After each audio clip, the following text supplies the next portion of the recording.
Hello guys, welcome in HVG के hub boost of knowledge.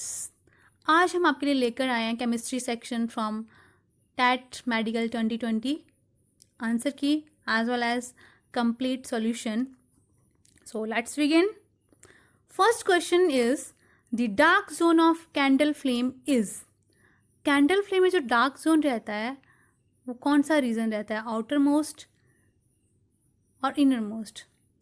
First option is outer zone of complete combustion, zone of partial combustion, inner zone, none of the above.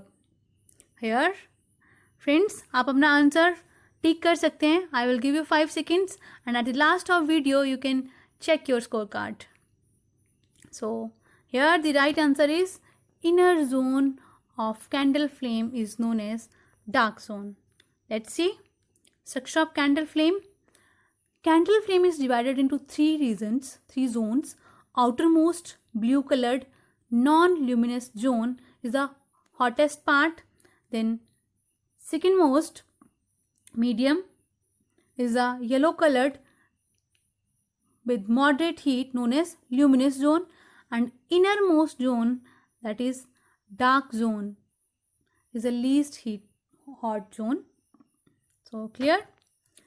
The next question is, which one of the following is an element of the second transition series? निम्नलिखित में से कौन सा element है जो second transition series से belong नहीं करता है? Silver, molybdenum, platinum, zirconium. Yes friends, take your answer. Check your score. Here the right answer is platinum. Platinum belongs to third series and all silver, molybdenum and zirconium belongs to second transition series. Clear?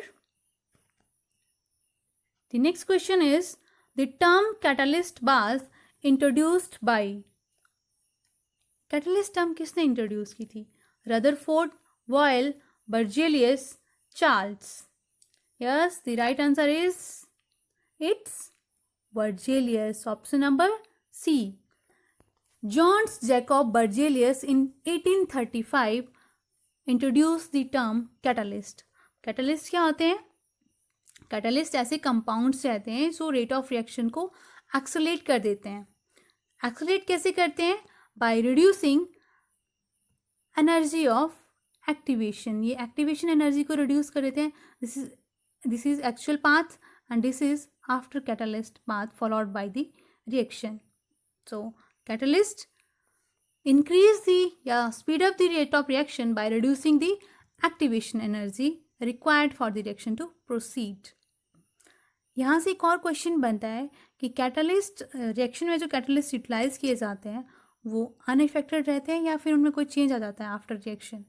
So the right answer is they are remain unaffected after the completion of reaction. उनको as it is recover किया जा सकता है. And other catalyst जो वो कभी भी reaction के इक्विलिब्रियम को इफेक्ट नहीं करते हैं. Clear? Next question is, sorry last is, iron obtain from blast furnace is. Blast furnace से जो आयरन ऑब्टेन किया जाता है वो कौन सी फॉर्म रहती है आयरन की? Wrought iron, cast iron, pig iron और steel. Yes friends, take your answer and check your scorecard and also share with me. Here the right answer is pig iron, option number C. So let's see. Iron ore जब blast furnace में introduce करवाया जाता है, add किया जाता है, तो उसके बाद जो आयरन हमें मिलता है दैट इज पिग आयरन. और पिग आयरन जो रहता है it contains 4% carbon and many other impurities like sulfur, phosphorus, silicon, manganese, etc. It is the raw form of iron, and then this pig iron is converted into cast iron, wrought iron and steel. Wrought iron is the purest form of the iron and steel is the intermediate form between cast iron and wrought iron. So I think it's clear. Wrought iron contain minimum amount of carbon. Maximum in pig iron then in cast iron, and then steel, and least in wrought iron. The most pure form of iron is wrought iron. Next, which one of the following is an electrophilic reagent? इनमें से कौन सा electrophilic reagent है? Cyanide, ROH, aluminium trichloride और ammonia. So what is electrophile?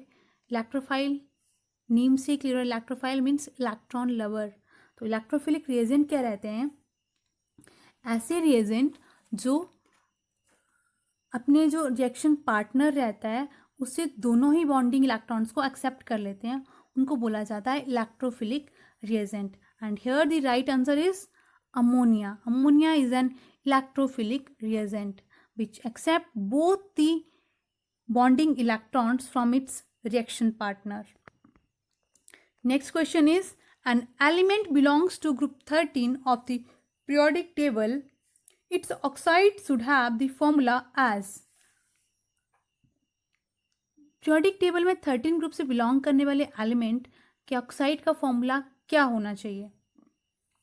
XO, X2O, X2O2, X2O3. X is here element belongs to group 13 of periodic table. So friends, इनमें क्या रहता है? जो ग्रुप 13 के एलिमेंट्स रहते हैं इनकी वैलेंसी रहती है 3 और ऑक्सीजन की वैलेंसी रहती है 2. So to complete their valency,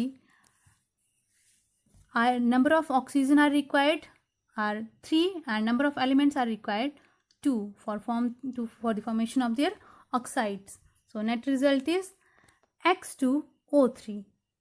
X की वैलेंसी है 3, O की ऑक्सीजन की वैलेंसी आपकी 2.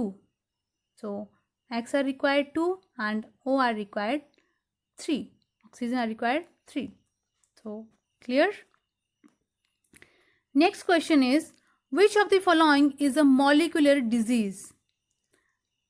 Allergy, measles, anemia, cancer. इनमें से कौन सी molecular disease है? Yes friends, click your answer. It's very easy question. Molecular disease. अगर आपको ये पता है molecular disease क्या होती है तो आप easily कर सकते हो ये. Yes, the right answer here is anemia. Option number C. Molecular disease क्या होती है? ऐसी डिजीज़ जो किसी मॉलिक्यूल में एबनॉर्मलिटी आने के कारण या मॉलिक्यूल की डेफिशिएंसी के कारण डेवलप होती है, that is a molecular disease. और एनीमिया जो है वो किसकी डेफिशिएंसी के कारण होता है? आयरन की डेफिशिएंसी के कारण होता है. और आयरन जो है वो ब्लड में हीमोग्लोबिन बनाने की बनाने में हेल्प करता है. क्लियर? तो right answer is option number C. Bond order of O2 positive is. अब O2 पॉजिटिव का बॉन्ड ऑर्डर क्या रहता है? 0, 1.5, 2, 2.5. So what can be the right answer? Click your answer. चलो इसे कैलकुलेट करते हैं. बॉन्ड ऑर्डर क्या रहता है friends? Bond order is equal to, कैसे आप कैलकुलेट कर सकते हो? Number of electrons in bonding orbitals minus number of electrons in anti bonding orbitals divided by 2. तो अगर हम बात करें O2 पॉजिटिव की, तो O2 पॉजिटिव में टोटल नंबर ऑफ इलेक्ट्रॉन्स रहते हैं आपके. टोटल नंबर ऑफ इलेक्ट्रॉन्स अगर ऑक्सीजन मॉलिक्यूल की बात करें तो 16 होते हैं. ठीक है, तो उसमें से एक चला गया तो आपके पास टोटल कितने रहे? 15. सो इसमें जो बॉन्डिंग इलेक्ट्रॉन्स रहते हैं वो रहते हैं आपके 10 और एंटी बॉन्डिंग रहते हैं 5. सो 10 minus 5 divided by 2. So right answer is 5 by 2, that is 2.5. So here right answer is option number D. Bond order of oxygen O2 positive is 2.5. I think it's clear. Next is, in homologous series the two consecutive compounds differ by. एक homologous series में दो consecutive compound जो हैं वो आपस में कैसे differ करते हैं? So what is homologous series? So पहले ये चीज़ क्लियर करते हैं. Homologous series is a sequence of compounds with same number of same functional group and similar properties. ऐसी सीरीज जिसमें जो कंपाउंड्स प्रेजेंट है उनमें फंक्शनल ग्रुप भी सेम हो और उनकी प्रॉपर्टीज भी सेम हो, that series is known as homologous series. तो इनमें टू कॉन्सिक्यूटिव कंपाउंड्स के बीच में क्या डिफरेंस रहता है? There is difference of one methylene bridge, that is CH2 group. A methylene bridge is present between two consecutive compounds. Next is malachite is an ore of, malachite किसका ore है? Iron, copper, mercury, zinc. Very easy question and most repeated question this one. Malachite is an ore of, here the right answer is copper. Malachite is an ore of copper. इसके अलावा copper के और भी रहते हैं, जैसे cuprite, azurite, digenite, covellite, chalcocite etcetera. So most important ore of copper is malachite and it's most repeated question. आप previous year के क्वेश्चन देखें, क्वेश्चन पेपर देखेंगे तो वहाँ भी आपको एक क्वेश्चन रिपीटेड मिलेगा. Next question is polytetrafluoroethylene, that is PTFF, is used in. PTFF का यूज कहाँ किया जाता है? polytetrafluoroethylene in non-stick cooking pans, Bessemer converter, bleaching powder, car engines. So friends, it's again a very easy question and most repeated questions in all the government exams, HV government exams. Here the right answer is option number A, non-stick cooking pans. अब non-stick cooking pans में PTF का use क्यों किया जाता है? इसमें ऐसी क्या स्पेशलिटी है कि इसका यूज़ non-stick cooking pans बनाने के लिए किया जाता है?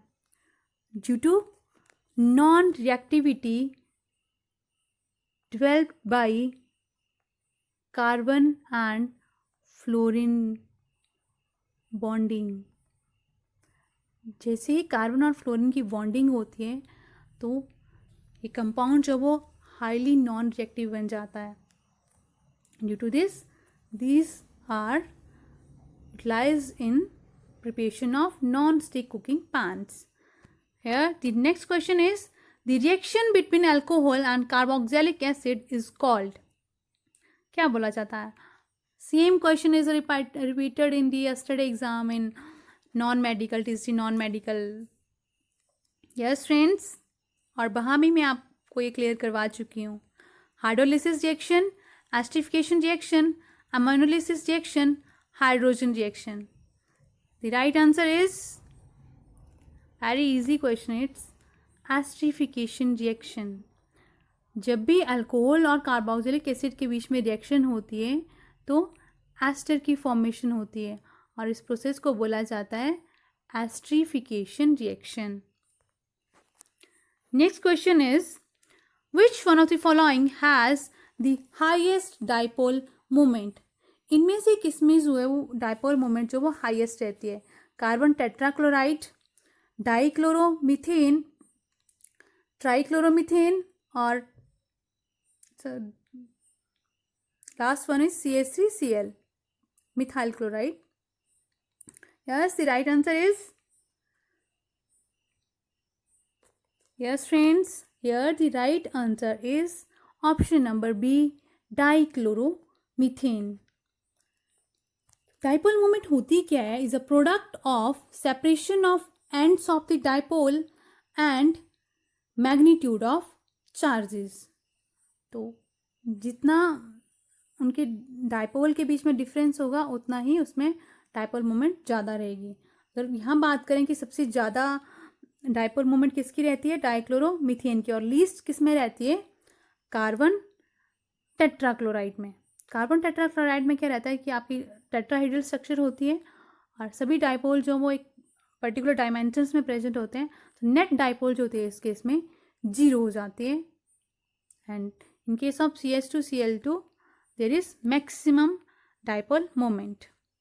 Next question is 95% ethyl alcohol is called, again most repeated question, power alcohol, methylated spirit, absolute alcohol, rectified alcohol. क्या बोला जाता है 90% इथाइल अल्कोहल को? Power alcohol, methylated spirit, absolute alcohol, rectified alcohol. ठीक है answer. Here the right answer is rectified alcohol. 95% alcohol is known as rectified alcohol. अब इसे rectified alcohol क्यों बोलते हैं? इसमें क्या किया जाता है? रिपीटेड डिस्टिलेशन की जाती है. हाईली कंसनट्रेटेड इथेनॉल को रिपीटेडली डिस्टिल किया जाता है, और repeated distillation is known as rectification. So this alcohol is known as rectified alcohol. So यहाँ पावर अल्कोहल क्या रहता है? पावर अल्कोहल का यूज़ किया जाता है ऑटोमोबाइल्स में एनर्जी जनरेट करने के लिए, and it's 80% petrol and 20% ethanol is power alcohol. And methylated spirit is a denatured form of alcohol. इसमें क्या किया जाता है? अल्कोहल को कंजप्शन से बचाने के लिए, ताकि लोग उसे कंजप्शन ना कर लें, इसके लिए उसमें क्या किया जाता है? उसको कुछ अमाउंट में मिथेनॉल, 10% मिथेनॉल ऐड कर दिया जाता है, पिरिडिन ऐड कर दिया जाता है, प्लस डाई ऐड कर दी जाती है, कलर्ड कर दिया जाता है, ताकि उसको कंजप्शन से बचाया जा सके. Next is absolute alcohol. क्या होता है absolute alcohol? 98 to 99% alcohol is known as absolute alcohol. Clear? Next question is, maximum percentage of polyunsaturated fatty acids is found in. किसमें सबसे ज़्यादा पॉलीअनसैचुरेटेड फैटी एसिड की परसेंटेज पाई जाती है? Coconut oil, soybean oil, sunflower oil or groundnut oil? Yes friends, what can be the right answer? Here the right answer is option number C. Sunflower oil contains maximum percentage of polyunsaturated fatty acid. Friends, आप जानते हो कि fatty acid 2 types के होते हैं, saturated and unsaturated fatty acid. Saturated means which contains no double bond, and unsaturated which contains one or more than one double bonds. So जो polyunsaturated fatty acid रहते हैं, ये आपके liquid form में होते हैं. That's why these are known as oil, and these are essential for our body. For example, omega 3, omega 6, etc. also known as edible fatty acids.